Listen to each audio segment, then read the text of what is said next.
What up, nation? Welcome to another edition of the WiseTake NFL DFS First Look for Week 15. CK013 here. You can find me on Twitter at CK_013. And I'm joined once again by one of the truest of the trues, the originals of the originals, the OGs of the OGs, Patio Joe. You can find him on Twitter at Patio Joe Ref. Joey, my man. It's the season's gone by quick, man. I thought it was gonna be real slow, considering that I didn't have basketball and baseball to battle in between, and you know, I feel like it went even quicker without it. What's happening?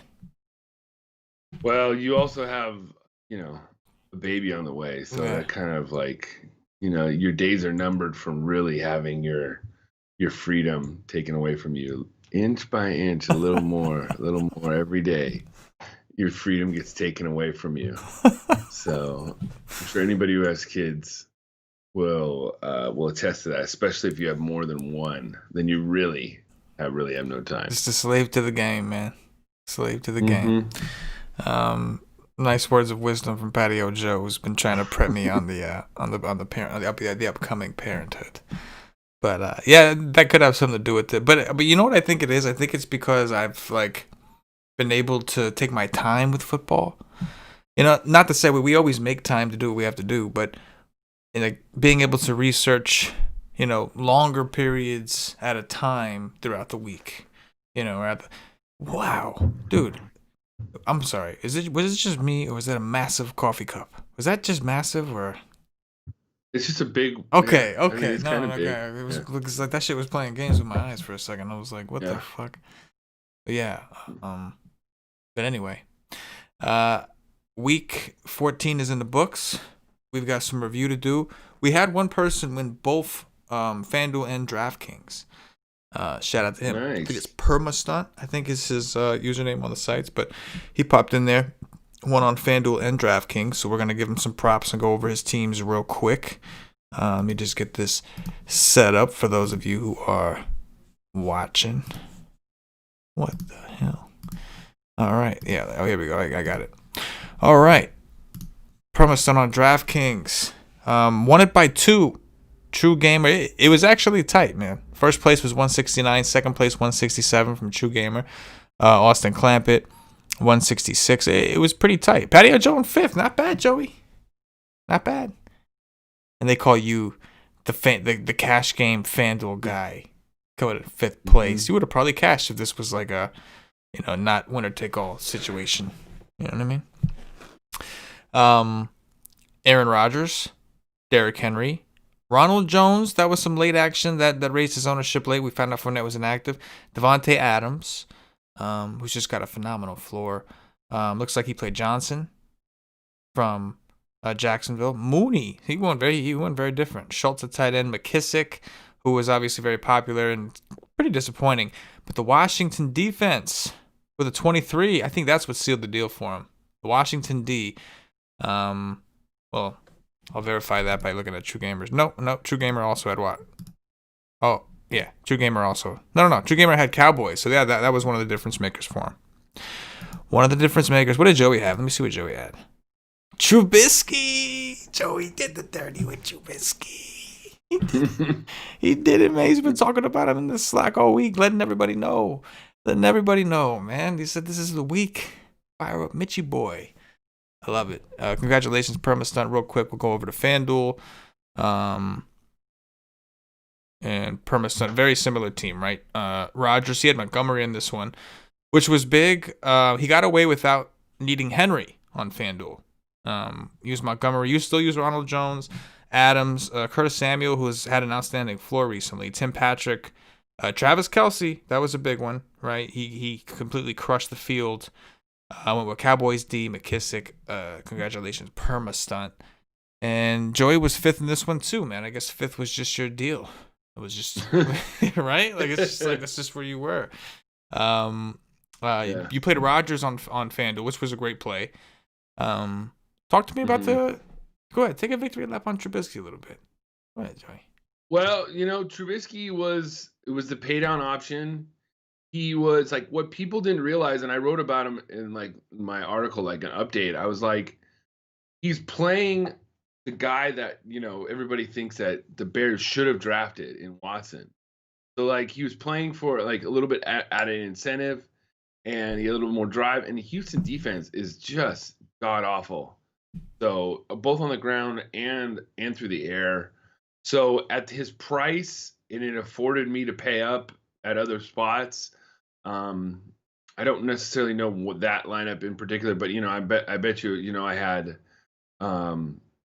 Adams and wait, this is it on the right here, yeah. So it's like it made me I had a little Swift with Lazard, who I wish would have done a little bit better, man. I would have really hit this lineup, but Tyreek Hill had like 4 touches all game. Crazy. So, yeah, I like Trubisky. I just thought that he was going to be you were able to pay up other places, and he got 3 touchdown passes. And if Houston would have kept scoring, probably would have thrown more, but he kind of stopped throwing in the fourth quarter. Yeah, it was I did see a lot of winning combinations of a triple stack with Trubisky, Allen Robinson, who was obviously one of the nut plays on the slate, and then David Montgomery. That's where we are. No Tyreek Cohen. He likes to throw to his running backs, man. Montgomery's in a steady role. I mean, when you're playing every snap, you're bound to get some stuff fall your way, right? Mm-hmm. Yeah. But yeah, week 14 is in the books, and we are on to week 15, Joe. That's right, week 15. Whoa, real quick, what a fucking game Monday night. Was that not like one of the best games you've seen in a while? Yeah, I mean, what was crazy is that it seemed to have a ton of fantasy implications, like seasonal fantasy implications. And if you played the showdown slate, that would have been crazy too. If you were a showdown slate player, just back and forth. Both, Chubb got 2 touchdowns, and then his backup got 2 touchdowns too. I mean, that's an awesome offense when the starter, the number 1 running back, gets 2 touchdowns, and then his backup barely gets any playing time at all, comes in and gets 2 touchdowns too. And then Lamar Jackson with the whole pooping, did he go and take a shit or not? Was awesome. And then he just comes into that 4th down play and just tosses it to Marquise Brown, and it was just crazy. It's like out of a movie. What a crazy game! It was like out of a fucking movie. Mm-hmm. Like that shit. Like you see it in a Disney movie too, because they had to have a really happy ending. I mean, a sad ending for Browns fans and whatnot. But yeah, I mean, like, what are the chances the dude gets hurt, right? Like he goes out there, the backup, who looked pretty good. Marquise Brown obviously dropped the ball. Like that was the key though. Marquise Brown had a few key drops, right, to set everything up, and then it's 4th down. Dude happens to literally really fuck his knee up, but he really got hurt. And Lamar Jackson just happens to be coming out of the locker room. He was moving fine on that field.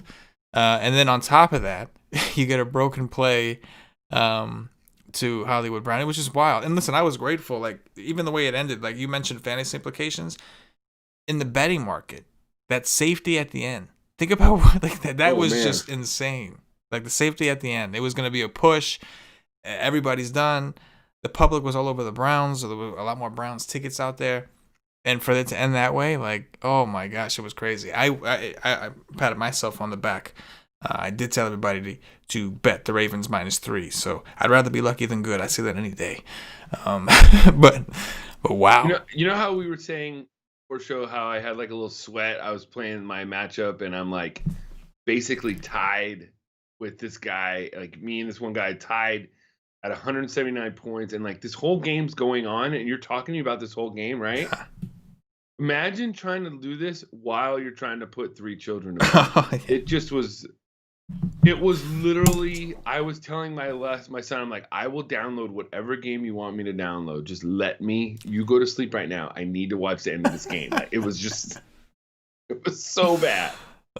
It was just terrible, like, because the kids, they have no idea what you're going through. They have Yeah. no idea why you're screaming. They just don't. Yeah, they don't understand that. Like, while they're just chill in a calm environment and everything, your heart is like racing, and you're like, you're like in there.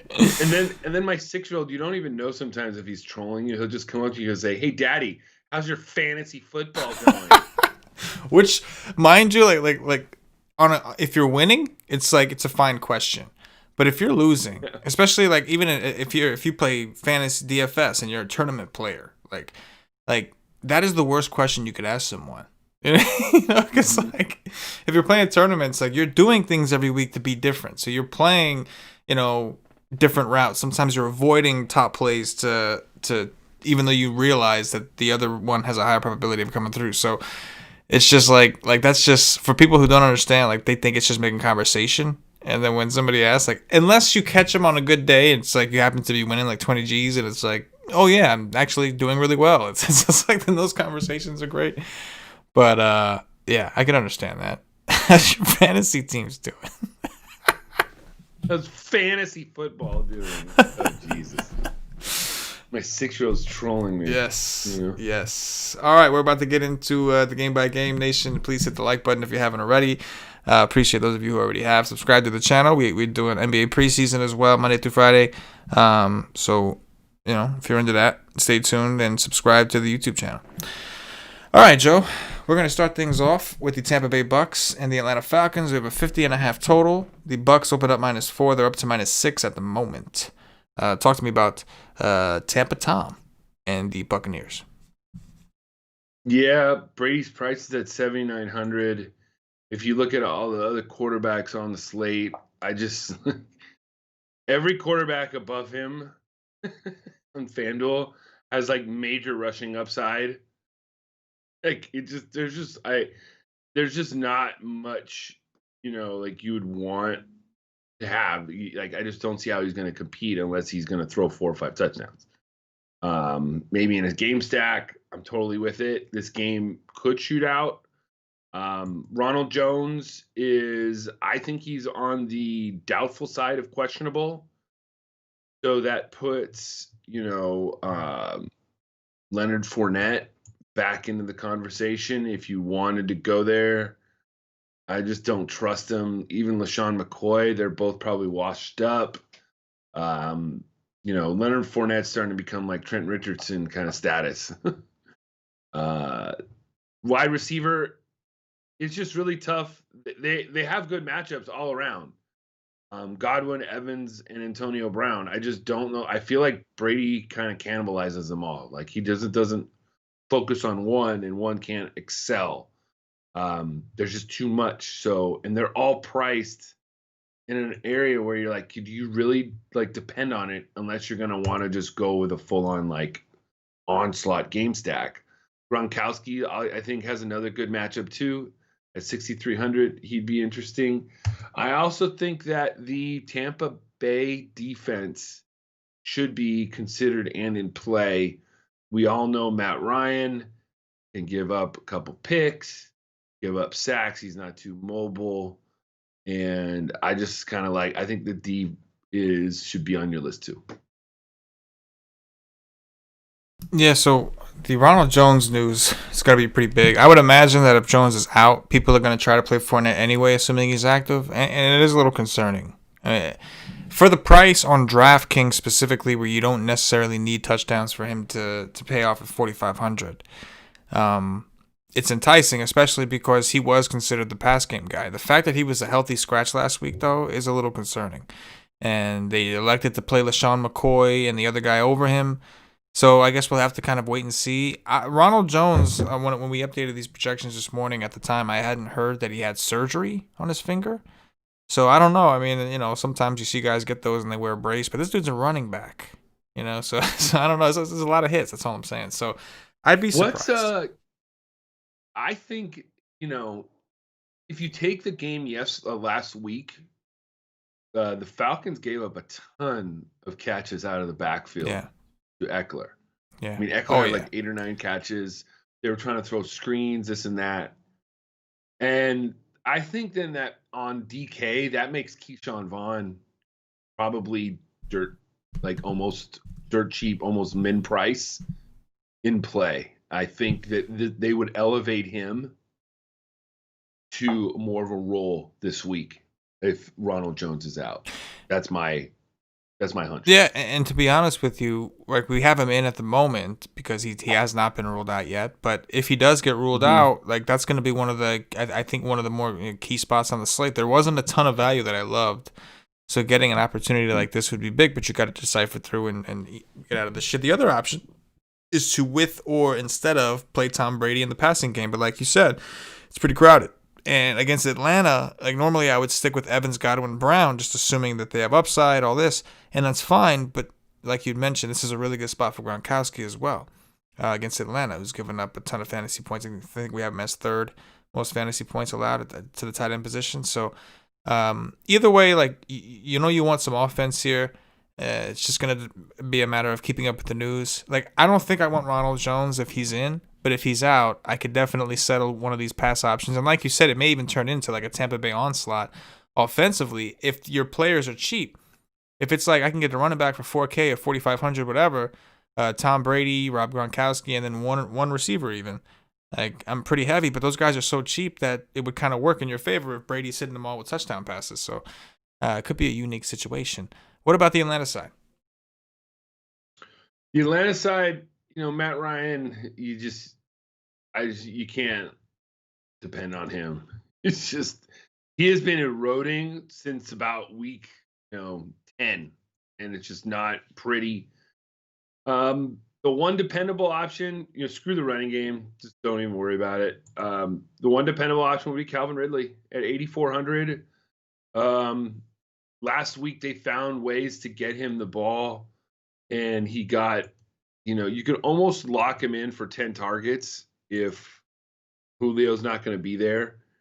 And there's only been 4 games this year that he hasn't had at least 9 targets. So he's pretty safe, good floor. Still doesn't have that feeling that the big boys have around the same price. Like on FanDuel, he's priced more expensive than DK and AJ Brown. I just don't feel like he has the ceilings of those two alpha receivers.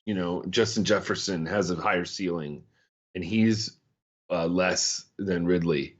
So I think it's a decent matchup. But last week, Tampa, I thought that Minnesota was going to do more against this Tampa secondary. And they just decided to run the ball, which was weird. That whole game was weird. So I just don't know, if they're going to try and take advantage with Ridley, and we don't even know about Julio.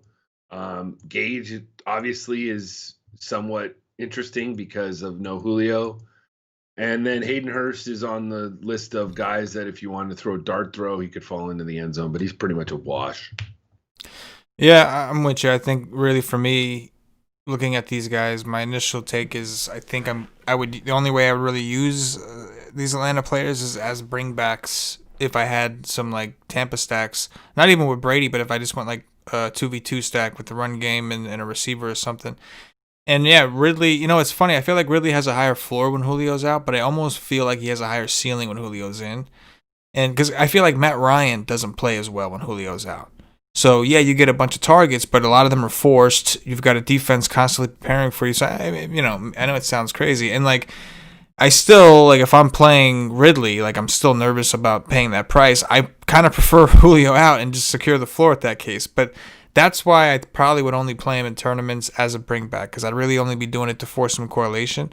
If Julio is in at 6,900, we'd obviously have to consider him.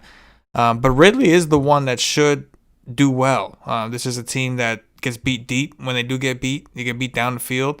And both these guys get the ball down the field, but we know Ridley gets a lot of those deep balls. So he would be the one I'm most interested in. He's expensive, and he would probably be low owned on DraftKings, 8,200 at this point. So even if Julio's out, if Julio's in, nobody's going to play him because they're going to see 8,200 and be like, nah. But they might not even play him if Julio's out. But like you said, is the ceiling there with the other guys he's priced around? I don't know. Chicago Bears, the Bears. Minnesota Vikings, 47 is the total. Them. All day. Vikings currently 3.5-point favorites at home. Talk to me about your boy Trubisky. Yeah, I got the sinking sensation that the wheels might come off this week. Even though Minnesota has a very, very beatable secondary, so I can understand people might want to go back to Trubisky this week, but the division game, and I just feel like he's on the road. This might be the time where you might jump off of Trubisky. The other quarterbacks around his price, there's other guys I might be willing to go to a little bit more. But I don't mind it. At running back, David Montgomery, he's got Minnesota. I think it's more of a neutral matchup. He's priced up a little bit more now. I don't know if you really want to go there. Allen Robinson, I think, is probably the best spot of the whole offense. And that's it. Yeah, I don't disagree at all. Robinson definitely stands out the most. Vikings' biggest weakness has been the receiver. Montgomery, for volume purposes, I don't mind. It's at some point, I think everybody's expecting the Montgomery chain to fail. But if you think about it, you're getting a guy that's playing so many of the snaps. I think it comes down to game script. I think Montgomery's going to do well in a game script that's either competitive or one that the Bears are leading. If the Bears are falling behind, you're going to be relying on efficiency. And with the Bears this year, Montgomery hasn't exactly been the most efficient outside of these last couple of weeks. So he's on the table. I don't want to rule him out, especially for tournaments, but I will agree that Mooney stands out. Robinson stands out as the go-to guy here. And then, of course, Cole Kmet, man. Jimmy Graham's fine, I guess, but I like Kmet. I think they're trying to play him more, and he's really doing well, and he's cutting into Jimmy Graham snaps pretty hard since the beginning of the season. So I do like Cole Kmet at tight end. What about the Vikings side? The Vikings side, it is, kind of puzzling to figure out. Obviously, we know where they want to go. I don't know how much they're going to want to run against the Bears, though. The Bears got a very competent defense. They may want to throw a little more. We've seen lately that the secondary can be beat. So that makes Justin Jefferson a good spot. He's the number one in Minnesota, followed by a great backup in number 2 in Adam Thielen. So I don't mind that either. Jefferson's just priced around the same. It seems to me like he's just getting more of the targets lately than Thielen. But I don't mind Thielen either. As for the tight end, Irv Smith came back. If you're playing a game stack, I'd like it. And then I don't mind the Minnesota defense. We know that Trubisky can be Trubisky. That's why he is. So he's a couple picks away from being benched and on the Foles. That might be tougher too. So Jefferson, Cook as a pivot off of Mr. Henry. But if you're going to go running back that high, you're just going to go to Mr. Henry. This is a very, I don't know, I guess, interesting matchup. Like, more so than people think. Mainly to me, yeah, the Bears defense has been good, and I respect the Bears defense. I really do. I was not on Houston at all last week because of that. And that's not a humble brag. I did not do well last week. But that was a big reason, because I do respect the Bears defense. And once Cooks was out, I was like, no, it's not enough weapons against a good defense. Cousins, however, and you pointed this out in the last show, we talked about this, or maybe it was 2 weeks ago when he was home. Cousins has played really fucking well at home, right? He has not had one game with less than 20 DraftKings points at home. And the reason that's significant, 20 DraftKings points isn't enough. But forget about Cousins. When you talk about Justin Jefferson and Adam Thielen, who may go lower owned this week because of the matchup, it just makes you think a little bit. I would lean towards Jefferson. I think Thielen had a pretty decent day. Last time they played, I think it was all touchdowns, right? Like, he had like very little yards, but he caught like 3 touchdowns or some crazy shit, 2 or 3. So, just food for thought for tournaments, but nothing that I see that I'm like going to go crazy over. No core plays, anything like that I can see. Like you mentioned, Dalvin Cook is really just to be contrarian. It looked like it was going to work last week. Henry started off a little bit slow. Cook was kind of dicing through Tampa Bay, and then reality set in, and the big dog did what he does, King Henry, and Dalvin Cook succumbed to the matchup a little bit in game script. Next up, 49ers, Dallas Cowboys. 45 is the total. Niners are currently 3-point favorites on the road. What about the Niners, Joe? The Niners is basically one player I think you want. His name is Brandon Ayuk, and that's about it. It's the only one that you can really depend on. There's no Deebo Samuel, and it's basically means he's going to get over 10 targets. It's a very beatable secondary in Dallas. I wouldn't worry about that. He's the only option they have. Ayuk has been almost 3x his price the last 4 or 5 weeks. He's the best play for the Niners on Sunday. And I also think the Niners defense is in play too. Yeah, I agree. What's not to like with Ayuk? The price is reasonable for the amount of targets he's gotten. Debo's out again. And last time Debo was out, we eventually saw the first time Debo was out, it didn't look good, right? Nothing looked good. Garoppolo, Mullins. After a while, it looked like Ayuk and Mullins kind of set into something in that midseason. And then Debo came back, and we still saw Ayuk get that love. So I think with Debo out, we're going to see him rely heavily on Ayuk once again. And obviously, Dallas' secondary is terrible. So I'm good with it. I also kind of interested in the running back situation, especially on a slate where on DraftKings, if, say, Ronald Jones gets ruled in, we don't have that running back value, I'll be looking for some. Jeff Wilson seems to be really, manning that role. He seems to be doing a good job. Mostert also questionable, so we'll keep an eye on that. If he gets ruled out, I'll have no problem firing up Jeff Wilson in tournaments because I do think the Niners win this game. What about on the Dallas side? You like anything else? Anything on that side? I also like the 49ers defense, by the way, Joe. It's a great call. On the Dallas side, no, there's really nothing that I would say because I'm not the type of guy that does a lot of lineups. But I mean, yeah, I guess the guy who's on who's on the Emmanuel Mosley, I would say we could pick on him. So if that's Cooper or Gallup, whichever one, I would lean to him. I would think that they would put Sherman on Cooper, and then Verrett is on the other guy. Maybe CeeDee Lamb. But if I find out whoever Emmanuel Mosley's covering, probably that's the one guy I would be kind of attracted to. But that's it. I mean, they should that's the thing about Dallas is they should be able to at least in terms of avoiding Sherman. At least they should be able to manipulate that. We know Sherman likes to stay on his side of the field. Anyway, so it's up to the Cowboys at that point, and it does lean. And I look at CeeDee Lamb at 4,500. He's the most tempting to me.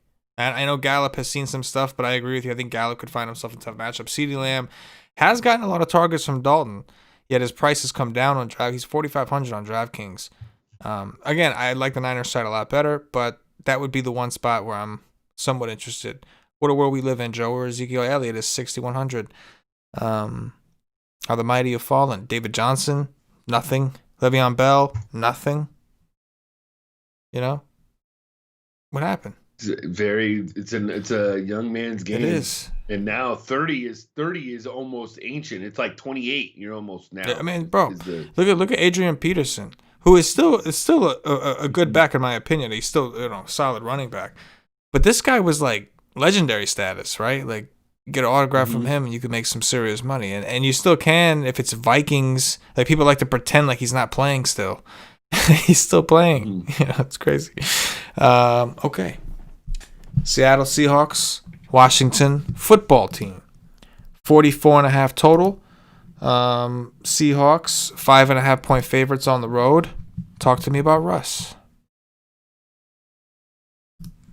Did it seem a little low to you that 44 points? It's like that's the respect, I guess, from the Washington D at home, bro. D. At home. Yeah. I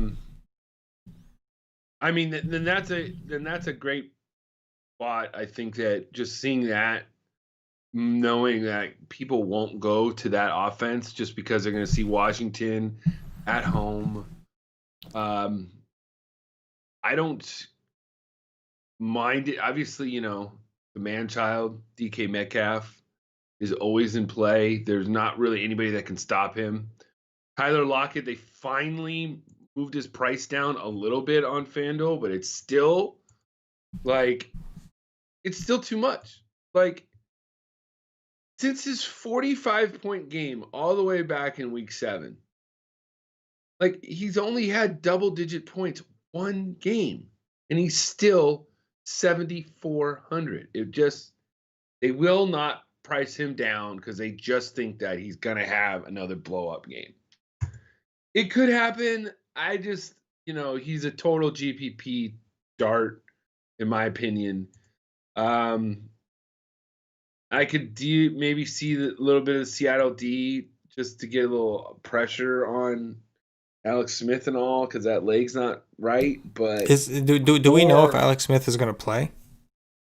He's right now. I mean, it's Tuesday. Of course. Right now, they're saying that they're hopeful and it's trending in the right direction. Okay. I wasn't sure if it was something serious or not. That's all. Yeah. If it's Haskins, though, then we need to be thinking about the Seattle. Yeah. Oh yeah. Not a ton that I like here. I mean, the price has come down on Russ, but the main guy you always want to stack him with is Metcalf, and his price is jacked right up. Not a great spot for the run game. I respect Washington's defense, especially when they're going to be at home, Seattle across the country again. They had a cupcake matchup, and on top of that, I think they have the Rams coming up next week. So I'm not that interested in these guys. For tournaments, I agree. I do think DK Metcalf's ownership will be low. We had mentioned guys like Ridley and all this around that area. So I think at the very least it'll be somewhat spread out. And at some point, what's interesting is we don't have Devontae Adams on this slate. He's playing on Saturday. So these guys are creeping towards his territory, and I don't know if any of them have that floor that floor that Devontae Adams has shown. But Tyler Lockett 6'7", I guess maybe. We'll see. I'll do some research and see how they do against the slot to confirm, but only because his price has come down. I think I'm more interested in maybe at least one piece on, or maybe even two pieces on the other side. Talk to me about Washington.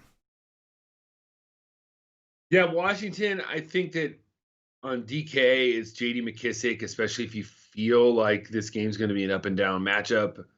I don't mind that at all. What's weird last week is he got 11 rushing attempts and only 4 targets, completely flipped, which is just that's part when you just, as a fantasy analyst, you just throw up your hands and you're like, what's going on? How does this, you just don't get it. Terry McLaurin, I think, makes an amazing. I don't know how popular he's going to be. People are going to see that Seattle is beatable. They're going to see that he hasn't done shit in the past 3-4 weeks. Then they're going to see, at least on FanDuel, the guys that are priced around him at the same price. We got Ayuk, who we've already talked about. And then we have T.Y. Hilton, another guy that we'll talk about in a little bit, who's just been blowing up left and right, who's less than him. So I feel like he might go a little bit under the radar, or he might be just overlooked or something like that. And I think that he is in a great spot to bounce back this week. He wants to show that he was also drafted in the 2019 wide receiver draft. It wasn't just DK Metcalf and then the number 2 wide receiver, A.J. Brown, behind him. It was also McLaurin. So I like that. Logan Thomas is, vanilla. He'll get you what he always gets you, 6 for 40. If he falls in the end zone, that's great. He's actually, last 3 weeks, he's been actually pretty safe when it comes to being a tight end. And then I don't mind the defense too, again. I mean, not for a cash, but we know that they create turnovers, and that's what you're looking for. Yeah, no, I agree, especially with the way Seattle's looked. I mean, they handled the Jets, big fucking deal. We all knew that was going to happen. But I am a little concerned with how they've looked playing a good defense like this. this is also a revenge spot for McKissick, right? Started his career, I believe, in the NFL as one of the like fourth or fifth string running backs for Seattle. We saw him get on the field once in a while. But more importantly, the Dwayne Haskins, Alex Smith news is everything to McKissick. We saw Haskins is not as likely, or in my opinion, does not seem as likely to throw down to the running back. Well, we know Alex Smith is all about those checkdowns. So if Alex Smith is in, I definitely am more interested in McKissick. His prices come up, so it's important. And then, like you said, either way, McLaurin. I mean, Seattle is a team you can throw on. Their defense looks a little more healthy now. They don't look as bad as we saw at the beginning of the season, but I don't think they're good by any means. So yeah, McLaurin at 6'6", that kind of mid-range is looking appealing, I think, to everybody right now, because of how expensive the alphas are, if you will, and the lack of value that we've got at this point in the season. Next up, Joe, Patriots, Dolphins, 41.5 total. Dolphins currently 2.5 point favorites at home. What do you got for New England?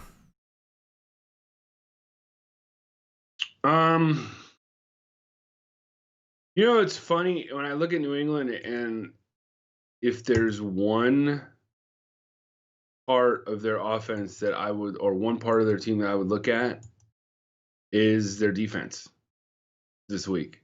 We have Belichick with 10 days to prepare for rookie quarterback. I don't know necessarily 100% the numbers with Bill Belichick the first time they faces a rookie quarterback, but we just saw what he did against a better quarterback in Justin Herbert. So if I'm playing anything from New England's side this week, it's the defense, and that's it. It is interesting. I think the Patriots defense will be extremely low owned. I mean, that game from Tua was impressive. I'll acknowledge. I mean, they came out of nowhere. He hasn't shown anything close to that, and kind of came out of nowhere.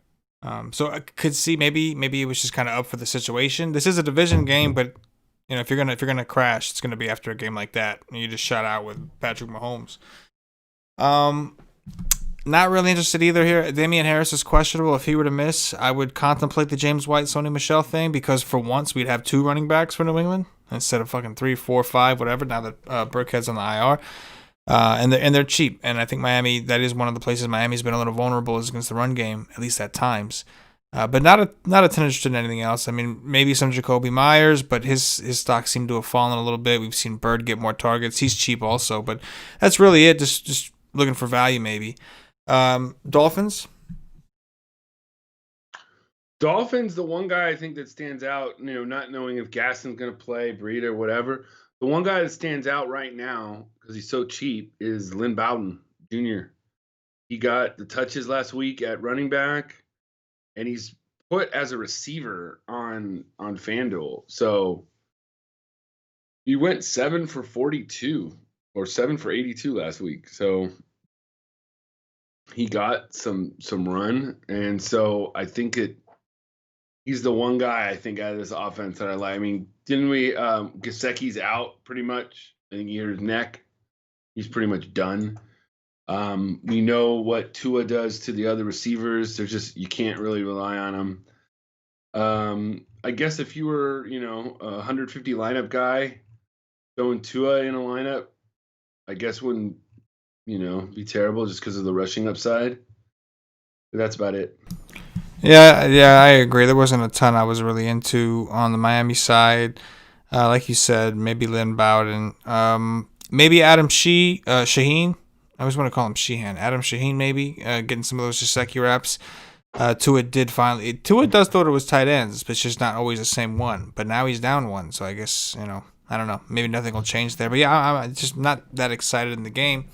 I don't necessarily mind Miami's defense either, in the same breath, with how bad New England has looked this season.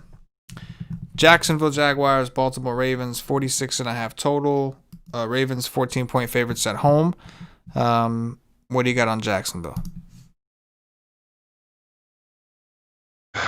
Boy, not much. I mean, there's Gardner Minshew's back at quarterback. They're going to be behind. James Robinson's down $1,000 from last week. Really, I mean, his price went. But You only went 12 for 67, and like I don't know, like it just that team is just like riding out the season. Can you really depend on them? You know, I just don't. DJ Chark, just another week where you're thinking, oh yeah, he's gonna do it. And 16. I mean, it's cross them off. You don't need them at all. Go to the next team. Yeah, I know it's a tough sell. If Minshew's back, I can get on Chark a little bit. The Ravens defense doesn't look right, man.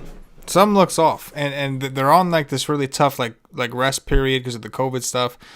And listen, this is not to take away anything Baker, Chubb, and Hunt and all those guys did, but something looks a little strange. I agree that going to Robinson seems a little risky. But even through the air, we know Minshew was able to get the ball to Chark. So I think Minshew was supposed to start, right? Didn't they say that? I know he came in for Glennon, so I'm assuming that they go with Minshew. And so assuming he's in, I could get behind some Chark at 5K. But I agree, there's nothing I'm doing backflips to get. What about the Baltimore side? The Baltimore side, I think that Lamar at 8,200, if it truly was cramps, that's very easy remedy. We saw how this offense just wants to run the ball. Jacksonville's got a defense that you just run the ball on. I mean, Lamar has been pretty clutch the last. I mean, his floor is like 60 yards rushing, and that's an extra touchdown on FanDuel and a half. He doesn't have to even throw that much. I mean, to me, I like him, for cash games, assuming he's healthy at 8,200. If you're going to pay up, if you can, I think that'll work. The running backs, you just don't know who he's going to go. Dobbins should be the guy. He was the lead guy, and I feel like Ingram's phased out. It's just him and Edwards, but you don't know, so don't go there. Wide receivers, whatever. Mark Andrews seemed like he was a little bit more involved. 6,800, I don't mind it, but I still think just pay up for Kelsey. And that's it. I mean, the defense, the Ravens D, obviously at 4,800 if you have the means, but I feel like it's going to be a pay down at defense week too. Yeah, I mean, Lamar at this point, the only person I'm interested in stacking with is probably Andrews. Marquise Brown maybe make me pay for that in a soft matchup, and he is in line for a really big bounce back spot. After those horrific drops, I know he had the touchdown to redeem himself a little bit, but still he's been bad all season. The run game, yeah, this is where you would want to focus, whether that be Lamar or J.K. Dobbins, who seems to have that role. And it's like you said, it's Dobbins and Edwards. I mean, Ingram seems to be kind of phased out. And this is a situation where you figure Baltimore will be playing from ahead, so you figure they will be running the ball a little bit more. So I think it is kind of interesting. I think that two of the better running spots on the board, one of which we'll get to later with Derrick Henry, and then this is another one, really, really good rushing spot, and you have some value to work with. But like Joe said, anytime you have to guess which one it's going to be, it's better reserved for tournaments at that point. And then Mark Andrews, yeah, phenomenal spot for him as well. But yeah, the Ravens, like, that's the thing. Like, you look at it and you're like, man, like, I don't know which way to go. But you expect them to score points. So, like, you want to find, I feel like you're going to want to find something in tournaments. But it is a big slate, and there's other spots we can discuss, such as the Detroit Lions, Tennessee Titans, 51.5 total. Titans currently 10.5 point favorites at home. I believe Stafford's out. Is that right, Joe? He's like doubtful. They don't think he's going to play. That makes Chase Daniel the quarterback. I mean, obviously you're not going to want to play him, but he's a veteran QB that knows the offense. DeAndre Swift is in a good matchup. I feel like they kind of eased him back in last week, and now they're going to give him the reins again, and he's going to have more of a role like he did before he went out for those 2 games. Wide receiver, you just don't know where they're going to go. Tight end, Hawkinson is fine. But this has got like blowout written all over it. So I'm going to stay away from Detroit. like Tennessee has been one of those teams that you just stack up every single week. You stack against them, stack with them, and just go to that game. This is got me scratching my head. Now the 10.5 point total. We have a 50. I'm sorry, a spread. We have a 51.5 point total. That's still a really high total. But finding options on the Detroit side is tricky, right? Because they're not even like crazy cheap to where you feel like, well, I could take a shot. Like DeAndre Swift in a negative game script is a little scary, especially he's been banged up dealing with concussion issues and things like that. If the game gets out of hand, does he stay in the game? Does he get pulled? I don't know. Probably not, because what are you going to put in Adrian Peterson's old ass? I don't know.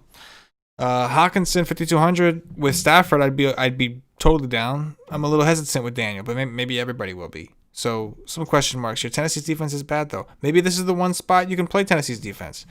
What do you think about Tennessee, Joe? Well, Tennessee, I think that the combination of not having Devontae Adams on the slate, Dalvin Cook being in a tougher matchup,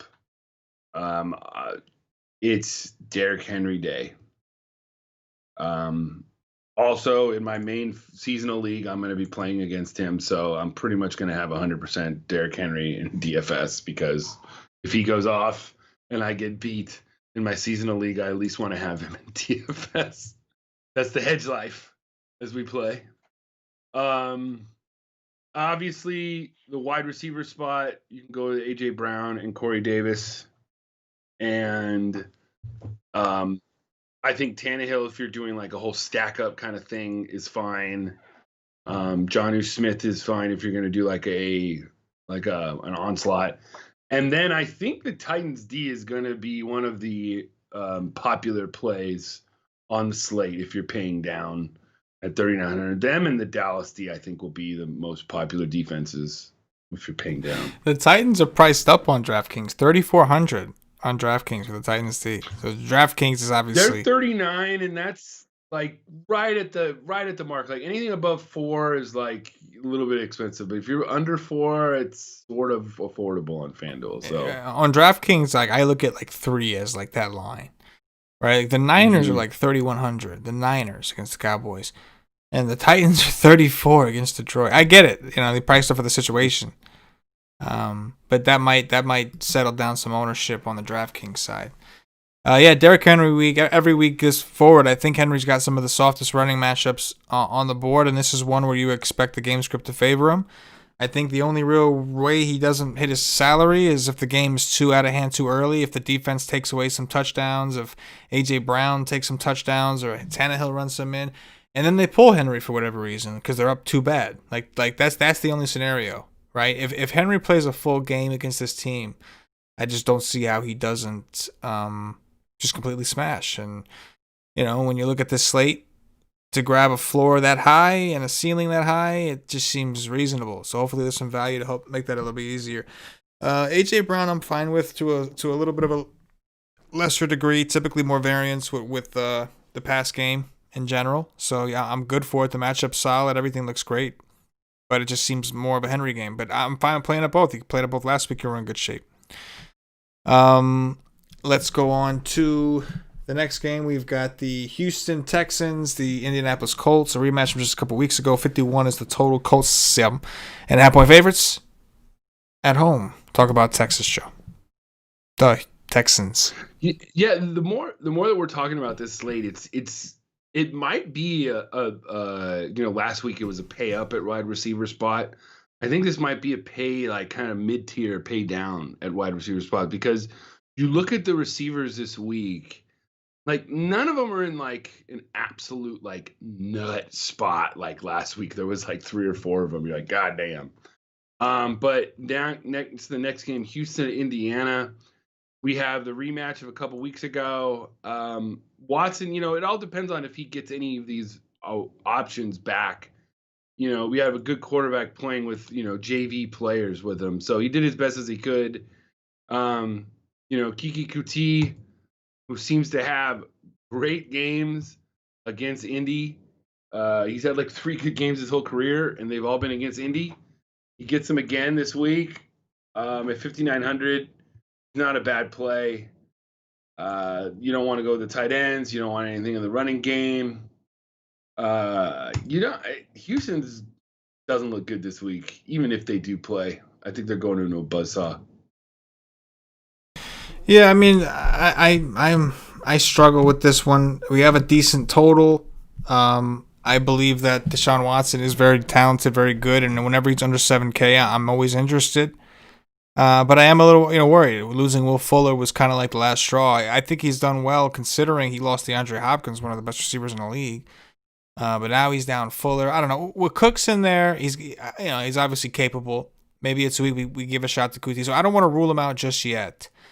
But I agree with you. I'm not like drooling over the spot. Now maybe it grows as the time goes on. I will say this: it is a pretty cheap way to get a double stack in. You could either use one of the tight ends or you can go Brandon Cooks with Kuti.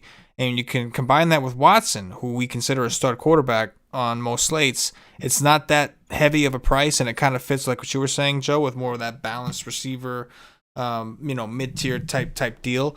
But it's obviously risky. They did not look good. That was against the Bears. They're on the road again. The Colts defense just got like lit up by fucking Derek Carr. But we have seen them play well at times. So I think it's one of the trickier spots that we'll have to look into. What about the Colts side? Colts side there's actually I feel like the public's going to be on them for the first time.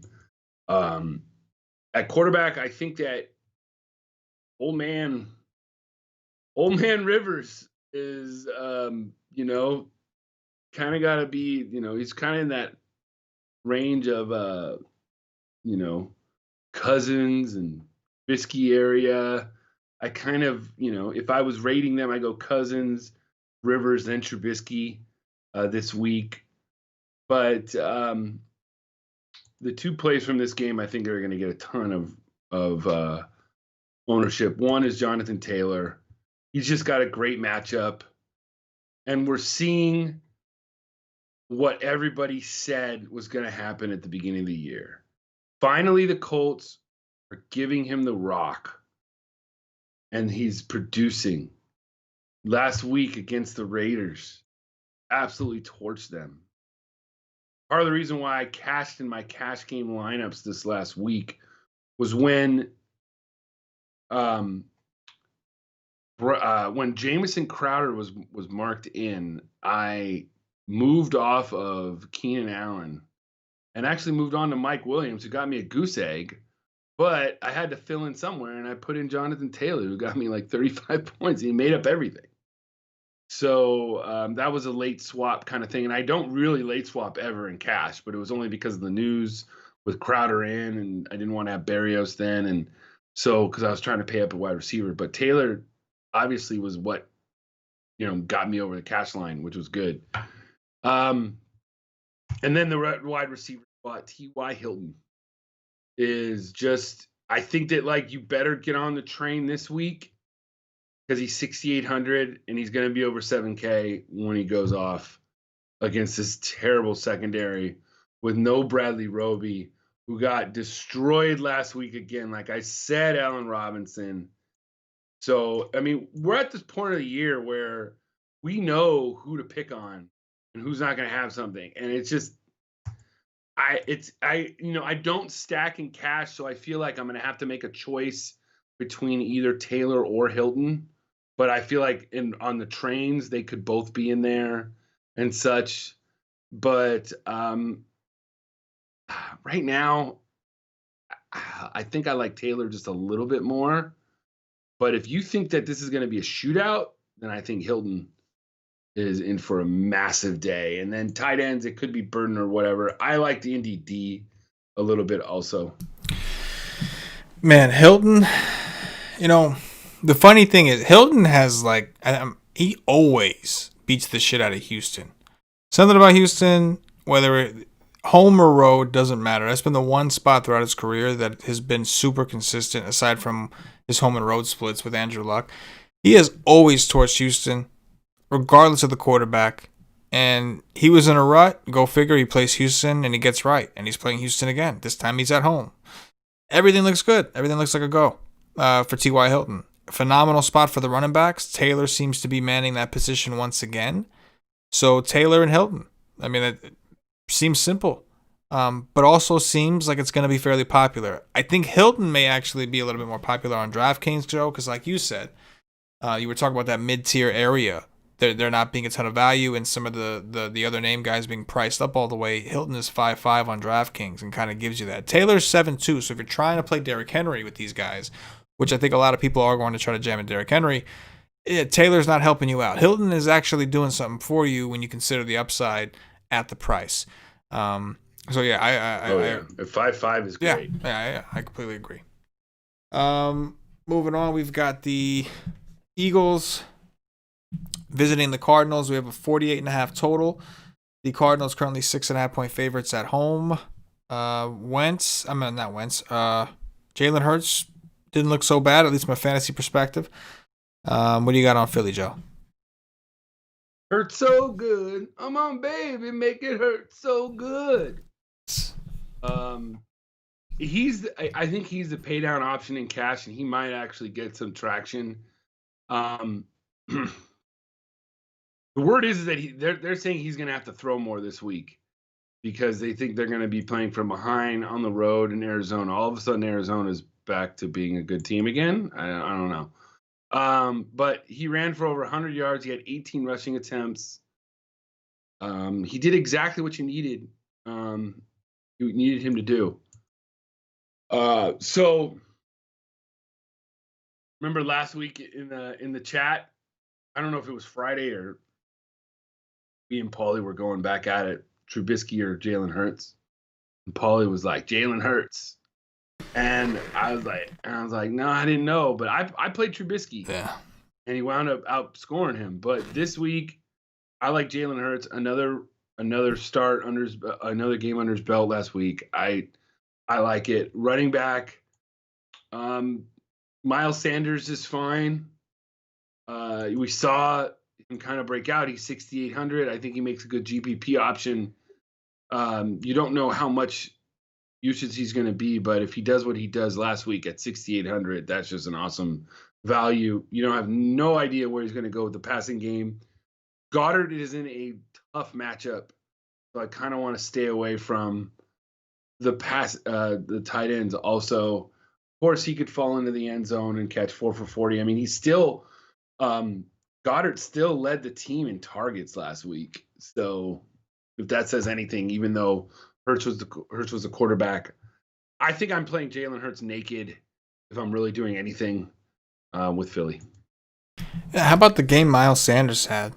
The usage was definitely good to see, right? 5 targets, 14 carries. We've seen him he's been giving up work to Boston Scott, even Jordan Howard, who they went out and got. But I guess he's on the table, right? I think that's one of the vulnerabilities we've seen at times. It's really hard to trust the receivers. And that makes it tough to come to Hurts when his price has been up a little bit. But we have a high total. Somebody's got to do the scoring, and it seems likely to be Jalen Hurts the way this team is run. So it's either Hurts or Sanders, I think, if I'm coming to this game. And I may want to, because I think that Kyler Murray at 7K on the other side is kind of interesting. I think this total is interesting. I think we could see this game's pace get elevated because of the way Arizona plays. But I will admit that on the Philly side, it's hard to really lock in. It's like, do I go Hurts by himself and just come on the other side and play, skill position players from the Cardinals, or do I go with Sanders and do the same thing? I don't know. But the situation that I'll have to warm up on as time goes on, I think. I'll have to watch some tape, I guess, and see what we thought of Hurts' passing game, because I really only noticed his rushing shit. That's not going to help us in a game stack situation. What about the Arizona side? Yeah, we did have a comment in the chat about the Arizona D and how they're kind of off Hurts because the Arizona D had 8 sacks last week. I really don't think you can take anything away from that game. Like, Daniel Jones was a statue. Like, he should not have been in that game. Did you watch any of that game, Paul? Not much, just bits and pieces. We had it on out on the West Coast because there was no West Coast teams playing early in the morning, so we had Arizona game. So I watched that game. Like, Daniel Jones should not have been in that game. Yeah, granted, I give the Arizona defense played well, but if you're gonna take anything away from that, I don't think Hurts is way more mobile than Daniel Jones. Not ever is because we know he can move. But last week, Daniel Jones clearly should not have been playing, and he did, and it made the Arizona D look a little bit better than it is. But on this side, I like very, very, very little, just because I just don't know where he's going. Like D-Hop, like he had a good game last week. I'll give him that. Probably his best game in like a month, but he's still not worth his price. That's why I think it's a pay down at wide receiver spot. Like he's just 8,600 for a guy that hasn't gone 3x, in 2 months is just not worth it for me. And we know the Philly defense is okay. I mean, God, Darius Slay, just the gauntlet of matchups he had. He had Metcalf 4 weeks ago. He had Adams the week after that. He had Michael Thomas last week, and now he has DeAndre Hopkins this week. I mean, that's just like murder's row. Dan Arnold is catching touchdown passes. It seems to be like once a game. So he's got 4 touchdown passes in the last 4 weeks.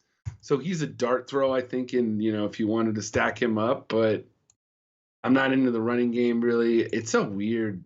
This is just it's a weird offense where you're just probably playing Kyler naked. And that's it.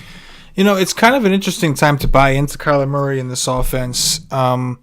So in that Saints game, obviously the Saints defense has played well. Their starting safety, Rodney McLeod, they lost him for the whole season, right? For the rest of the season, torn ACL. And then Darius Slay left with a head injury and is now in concussion protocol. If Slay is out, that could put me over the edge in wanting to buy in at Kyler Murray at 7K. I know he's had a shoulder injury, has prevented him from running. You know what I mean? Over the edge. I said it. I said the key word. You get it. I said the key word. I did it. That was me. Good call, Joe. Ding, ding, ding, ding, ding, ding, Good call. ding, We ding. need a bell for that. We do. So yeah, 7K for Kyler. If his shoulder gets any better, I think he'll go back to running. I think the only reason he hasn't ran is because he's had a AC joint issue, and usually something like that goes away with time. So we'll have to see. But if Slay is out, I think they're going to be in trouble. They're missing their safety, so the deep ball, Christian Kirk's alive. Without Slay, I don't think their other cornerbacks are all that good. And the Eagles do have a decent pass rush at times. However, that could lead to Kyler Murray running a little bit more. So I'm kind of interested in the Kyler Murray side. That's why I was so like, oh man, because in tournaments I always want to bring back, and I look at the Eagles, I'm like, I don't see a ton that I want on that side. But I do think that Kyler Murray, D-Hop, Kirk, kind of interesting. Albeit risky, they haven't looked great, but this is a pretty good get right spot, especially if Slay is out. So I'll want to pay attention to that for sure. Jets, Rams, we got to get through the ugly to get to the glory. 44 is the total, Joe. We got 2 games left. Rams, 17-point favorites at home. Talk to me about the Jets. Is there anything to talk about with the Jets? No. Yeah, right? I don't think there's much. I'll say this. One last thing on the Jets. Crowder is now 4-4 on DraftKings. That's pretty cheap. We don't have a lot of value. If there's one place that we expect Darnold to throw the ball against a very tough defense that has a good pass rush, that is Jalen Ramsey, I would think it'd be the slot because he always does that. And so why would he change now? So I will say that. Crowder 4-4, DraftKings PPR. We're not looking for touchdowns. We're just looking for the PPR. That's it. You got anything, Joe? Yeah, we got Darnold coming back home, playing LA. Yes. That's about it. Yeah. It's only like they're playing one of the best defenses. Yeah. On the road. No, there's nothing there for the Jets. Not appealing. So. No appeal. No. What about the Rams side, Joe? The Rams side, I think that, I like the passing game, but I don't know if this is a hot take or not, but I'm 1,000% off of Cam Akers this week. Okay. I think Cam Akers is chasing points 1,000%. Okay, explain. I could be wrong. I just, like the Jets run D is fairly good, right? We know that, right? Chris Carson last week, 76 yards and a touchdown, 12 carries. They if they get up, are they going to want to risk Cam Akers with 20 carries or 29 carries again? I just don't think they're going to do that. And we all know that all of a sudden, Darrell Henderson's going to get 5 carries and Malcolm Brown's going to get 5 carries. I just don't know if you can really just plant your flag and be like, yep, Cam Akers again. Here we go. Lock him up. Because on FanDuel, I feel like DeAndre Swift, who's priced just as right by the same price, is in just as good a matchup. And if you think Swift is going to get the full complement of carries, I like him better. Or Miles Sanders. It's just, I feel like you're chasing if you're just going to just flat out put in Akers this week. Just because it's going to happen. The Jets D has one decent thing about them. They can stop the run a little bit. So I would go the passing game. Woods, Kupp, Goff, Everett. Let them throw. They need to get healthy on that. They got the Seahawks coming up next week. That's what I think. Because if you think about it, they get up. They got the Seahawks next week. You're going to want to risk hurting Akers, hurting them? I don't. That's the scary part. Obviously, everybody on this team. And here's the thing about the Jets. I agree with you, Joe. I always want the pass game. I was real big on, way too overweight on Seattle last week, pass game. And with that was the first game that Greg Williams was fired. So we're not sure if it was were they good against the run because they're personnel, or were they good against the run because they were trying to be, and Greg Williams was willing to sacrifice the pass game. I'm not sure, right? Because combined, Carlos Hyde and Carson combined did rush for a ton of yards. Now, granted, they were in that type of game script, but so should the Rams. They should also be in that type of game script. So I think Goff at 6'3" is tempting. Ironically, Goff has posted much bigger fantasy numbers on the road. He's been the opposite of Kirk Cousins. But he's going to have one of the best, probably the best matchup he'll ever have all season. And these guys are not expensive, not as nearly as expensive as Russell Wilson, Metcalf, Lockett, all those guys were last week. We're talking about Cooper Kupp, Robert Woods, Goff, all reasonable. So I want something here. Because I think something's going to do well, because they're all in really good matchups. I prefer the pass game too, but I don't necessarily want to rule out Akers at 6'6" because he has gotten 20-something carries in each game. I agree with you. This could be a look-ahead spot, and maybe that gives the Jets some type of opportunity. Maybe the Rams just come out tripping over their own dicks because they have Seattle next week. But you feel like something's here because there's only, I think, is there 2 late games? 3. There's 3. 3 late games. And this one should carry the least amount of ownership of those late games. So when 4 o'clock comes around, you may have some of this Cardinals game, you may have some of this next game we'll talk about, which I know I will. But maybe some people kind of overlook this middle ground here, aside from a Cam Akers. So it kind of makes me want to dig into this because there is a really good matchup. There's an opportunity for players to put up big fantasy points against the softest defense in the league. It was an onslaught. On the team. Rams defense. Yes. Goff, Kupp, Woods, and you could fade Akers. Yes. Would it shock you if Darrell Henderson and Malcolm Brown each got 5 to 6 carries apiece? No, not at all. It wouldn't shock anybody that he would do that. Yeah. You know what I'm saying? Oh, I feel like Akers is just chasing you a little bit if you think he's going to get all that run again this week. Sure enough. Last game, Joe. Game of the night. We'll call it the late. We'll call it the hammer, the late hammer, because it is technically the only 4:25 game. 1:25 for the West Coast. Chiefs Saints 51 total. Chiefs currently 3-point favorites on the road. We'll start off with Pat Mahomes and the Chiefs. Yeah. You get a chance to have the best quarterback in the game in an up-tempo game if Breeze plays. I think that a lot of people are wondering what goes on with that. As I think you need to ask how this game is going to try and like shape out. Like, is Peyton going to try and slow the game down or not? I don't know if you can do that. Like, it seemed to me last week that the Dolphins were playing like the best game they could possibly play, and they were still down by 10 points at like halftime. It was the weirdest thing to me. I'm like, wow, the Dolphins are playing great.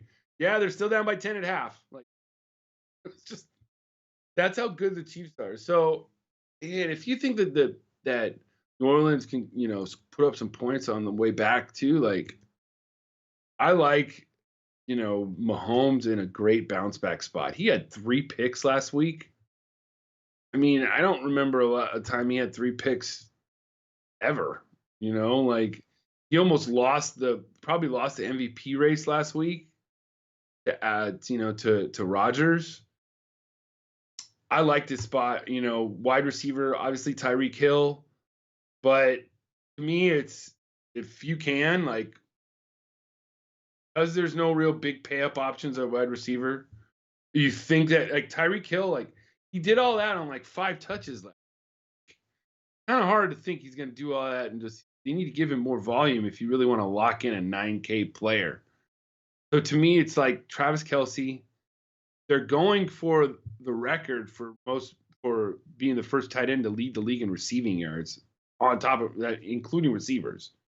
So I think that when you look at, there's not really many that high pay up options, except for Henry this week that you really, really like. It's going to be trying to lock in Kelce again too. Like he's going to be a core play. He's one of the safest players in football.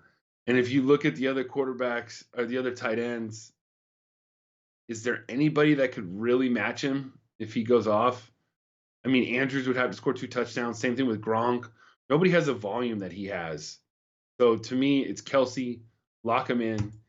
And then I don't mind if Taysom Hill's starting. I don't mind the Chiefs defense either. Like, Taysom Hill can look bad at times too.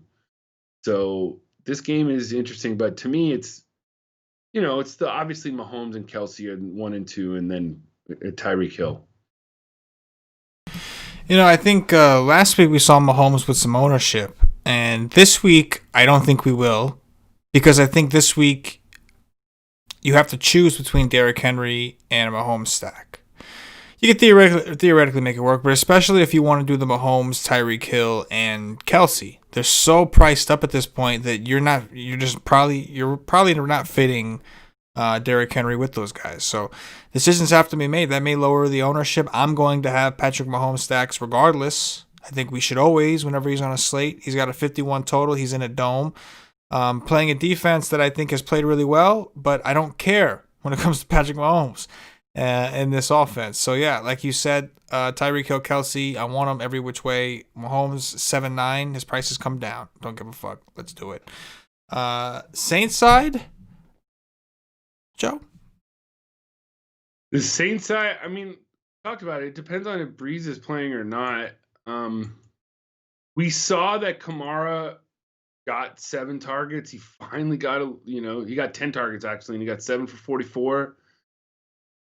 But it still was just like, I think that in order for them to keep up, he's going to have one of those big days. And he's just kind of been like, he hasn't killed you, but he hasn't had those big days, week, 10 or so. Michael Thomas is still priced at like 7,200 or 7,000. Man, that's crazy. Especially if Breeze comes back, he'll be really popular then. But I wouldn't mind, if you're doing a lot of lineouts with Latavius Murray, I think they're going to try and run. I think Taysom Hill is a decent option too, because that he's going to try and, he could be playing from behind. He's going to be running a lot. He's going to be under pressure. Since he's been starter, he's averaged pretty much 20 points, so he hasn't killed you. So to me, it's not trying to get crazy. I don't know how much I'm be playing of this offense. Emmanuel Sanders seemed to be the biggest beneficiary last week. I mean, he got 2 touchdown passes. Is that the guy that he's going to go to? Maybe. I think that might be the guy I would, if I was doing a Chiefs thing, locking him in. Oh, he caught 1 touchdown pass last week. But he was only 3 for 48. It's just tough to rely on that, So it's tough if you don't want to bring it back with Kamara, or Murray. I just don't really see much from the Saints side. Yeah, I agree. Number one, I think Thomas is a little too expensive at this point. I mean, maybe you could find a way to make it work for tournaments. I'm not going to rule it out. But Kamara, positionally, right? You feel like if I got Tyreek, it's already a super expensive dude at the wide receiver position. So maybe then getting Thomas, if you also plan on getting Kelsey, makes it difficult. Is what I meant. But the running back slot is open in that scenario. And I think Kamara and Lat Murray are certainly in play. I would lean towards Kamara, obviously, but for, if you really like your Mahomes team and, Lat Murray kind of fits, you could always take that chance. Just understand it's high risk. Aside from that, I don't mind Thomas, but this isn't exactly like a phenomenal situation for him either. Emmanuel Sanders, 4,200, certainly in play, but I think Kamara is probably my favorite bring back for the time being, assuming that Hill is playing. Obviously, if Breeze were to miraculously come back, which I don't think either of us expect, then yeah, I mean, Thomas sure would get a pretty big boost, and you could even consider maybe going the other way on this game, playing the cheap guys on the Saints, and then using the expensive Chiefs as the bringbacks. But either way, right now, I like the Mahomes, and it's just a matter of who I'm going to bring it back with on this side. Joey, we did it. We made it through the entire game-by-game slate. Much fun as always. Definitely feel like I have a better idea of where to focus my attention for the rest of the week once we do this show. Nation, please hit the like button if you haven't already. Make sure you subscribe to the channel, Twitch, YouTube. We do a lot of free content, doing free NBA content for preseason as well as regular season. We have more in-depth content, if you will, over at WiseTake.com, so go check us out. We'll be back. I got Thursday Showdown slate. I'll be breaking down a solo. And then Friday night, NFL Wise stream, our final takes, position by position. Myself, Patio Joe, Paulie D, 3 OGs. Don't miss anything. Joe, before we get out of here, you have anything in closing? Not much. Just be looking for news, playoff, practice news, change everything, and hopefully value opens up to where we can fit in some of these better plays. Agreed. For Patio Joe, for myself, the entire WiseTake Nation, as always, good luck. Peace. Yeah.